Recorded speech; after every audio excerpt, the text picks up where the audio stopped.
During one particular project in McKinsey, we had this very interesting phenomenon, which is that every Friday at around 5:30 p.m., while the rest of us were still busy looking into a late night and we were grinding for hours and hours to come, at 5:30 p.m. sharp, one person, this engagement manager on the team, he would just shut down his laptop and leave. And for the next 24 hours, he could not be disturbed. It did not matter what the seriousness of the issue was. Maybe the client was unhappy. Maybe there was some crisis. It was of no consequence. For 24 hours, he was not reachable. You couldn't call him. He would not check his phone, not his BlackBerry, nothing. But the rest of us, we were available. We were accessible. And very often, because we were accessible, we would actually keep checking our emails. Certainly Friday night would go, and then sometimes even on Saturdays. So the question is, what was going on here? And what was going on was not that he had a special privilege, but he was from the Jewish community. And in the Jewish community, you have something called the Sabbath every Friday. So essentially from Friday sundown to Saturday sundown is the time for prayers, religious activities, and you're not supposed to use technology. And therefore, he would get this complete cutoff and time to relax and recover. And I cannot tell you how much we envied him. At least I envied him so much. But the question is, if he could take time off, why could I not do that? I mean, if it is possible for him, it's okay for him, then it should be okay for everyone else. But the thing was, it's a question of drawing the line. Because it was a religious thing, nobody would cross that boundary. And most of us in our own lives, we are unwilling to draw those hard lines. We make compromises. And that is why for all of us, that kind of complete isolation for full recovery and rest was not possible. For him, it was happening. But here's something I want to tell you, that cutting yourself off at least for 12 hours or to 24 hours is an amazing idea. And I've been doing it for many, many months. And I want to share why you should do it and what the benefits are. And of course, how to go about it. Now, the reason I think you should try this, what I call digital fast, right? At least for 12 hours, and you should do it ideally on Sunday, which should be most convenient for most of us. There are a couple of big advantages and big benefits we can get from it. What are those? First thing is, today we are all so caught up in our smartphones and apps that we are, in some sense, we are stuck in like an infinite loop. We check our phone, then what happens? After some time, we again check our phone and we do it again and again and again. Now the question is, if we want to just give ourselves some time to just slow down and recover, what do we need to do? We need to pull back a little bit. But the problem is, when it comes to smartphone, there is no little bit. It's like a craving which will pull you to the phone again and again. Think about a Netflix series. You watch one episode, what does it do? It makes you crave to watch the next one. The same thing happens with your phone. There is no moderation, is very, very hard. You check it once, you want to check again, and one more time, and this never ends. So the only way to break this loop is to completely smash it. You cannot really, it's not very easy to tone it down. And in this digital fast, what we do is we completely break that loop. And when you do this, I do it from 6 a.m. to 6 p.m. Couple of hours in, you actually feel different. The craving is totally gone.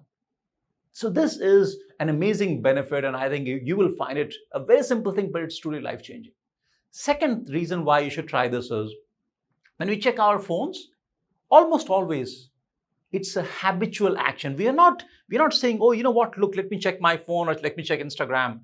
You're not thinking that consciously. It's just you're getting bored, getting anxious, and you pick up your phone. It's an automatic behavior. Now, all automatic behaviors, they are initiated by some trigger, something which reminds us to check the phone. And very often, what's a trigger? Just the visual sight of the phone. The phone is in front of us. That itself is a trigger. Think about it. If you have nothing else to do and there's a phone in front of you, what will most of us do? We'll pick up the phone, open it, and check some app. That's the default response.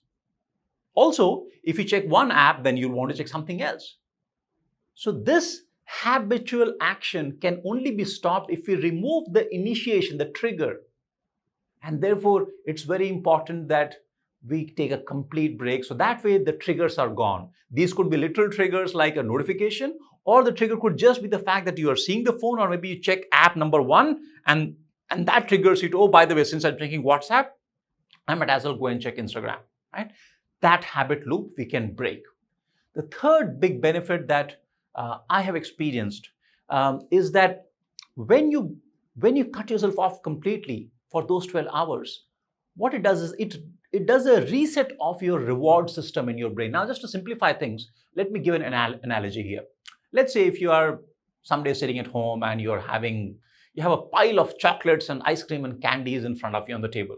Now, whole day you're munching on the chocolate, candies, you're having like lots of sweets. Now, if I give you a slice of a fruit like carrot, which is mildly sweet, when you have it, will it be tasty? Of course not. It's too bland. Because now we are used to very heightened level of sweetness. The same thing is happening in our life. There is so much of beauty around us, whether it is just the normal sunset or the evening breeze or looking at the trees, the simple, beautiful things around us, we don't really experience their beauty. Why? Because we are used to constant bombardment of excitement from all these apps. So when we do this fasting, we are able to reset our reward system. And in a couple of hours' time, if you go and take a walk without your phone, you'll actually look at the trees and the garden and the breeze and everything else in a very different manner. You will start genuinely experiencing life. All right. So these are at least couple of, I think, very, very powerful benefits. So the next question is, all right, this probably makes sense. So then how should you go about it? Now, there is no real magic or mystery to it, but I'll still give you a couple of tips which will make it easy and practical to do this exercise. First thing is decide the time. So like I mentioned earlier, my preferred time is Sunday morning 6 a.m. to 6 p.m., 12 hours. All right. Now you can decide the duration, you can decide on which date, but my recommendation is keep it at least 12 hours long, and Sunday would be a good day for most of us. Second thing, how do you prep for it? So one thing we need to do is let people who depend on us know that for this duration, either I'm not available or I'm available through this alternate mechanism. So as an example, let's say if you're switching off all your devices, but let's say you are married and maybe your spouse has a phone, then you can let people know, your friends, family, close people, of course, maybe parents, that, okay, if you want to call me, I'm switched off, but you can call on this number. Now, for some of you who are living alone, maybe that option does not exist. In that case, maybe you might decide, though it's not ideal, you might decide that, okay, I will not switch off my phone, but I'll switch off the data and I'll keep it away. Maybe I'll keep it in a bookshelf or somewhere where it is outside my reach, and I have no intention of touching it. Only in case of emergency can your parents or family members, somebody call, in which case you are reachable. So that will be like a concession, but ideally, if possible, switch off completely. Same thing for your laptop, shut it down, put it away, and that whole day now you are without technology. Now you might ask, what about Kindle? Well, if you want to read books on Kindle, it's fine. Kindle is not that distracting, but as far as possible, we want to be without technology. So now we can experience the physical world. Next thing, now that you have 12 hours without technology, you might feel like, oh my God, what do I do? What do I do with my hands, with my mind wants to just do something. So plan for it. Ideally, things like keep a couple of books ready that you want to read, some hobby, maybe drawing, painting, playing some games. I have no idea what you enjoy doing. Find all those things that you have been postponing for years. And this would be a great time to try those things out. All right. And once you decide all of this, be fanatical about the whole thing. Remember, if you say, okay, let me just check it once, if you compromise, then the thing is gone. Remember the original story I told you? The reason my colleague was not disturbed? Because it was very, very black and white. So be rigid about it. Finally, you might wonder, okay, but what if this doesn't work? All I'm saying is try it on one Sunday. Just one day. And if you like it, keep doing it. If you don't like it, nobody's asking you. Now, if you want to take it to the next level, one more thing you can add to it, which is you can add 2 hours of complete isolation, which means you're not even reading books.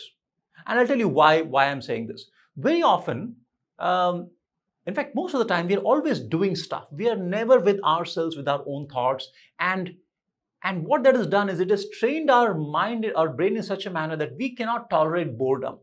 But whether we want to learn a new skill or want to do something hard, our mind has to be willing to stick to something which is not super exciting. So 2 hours of not even reading books, just being with yourself can be a great way to start training our mind to experience and to be comfortable with boredom. Try that out. So I hope you enjoyed watching this video. And if you did, I would suggest that you subscribe to this channel. And I hope to see you soon in the next video. Once again, thank you for watching.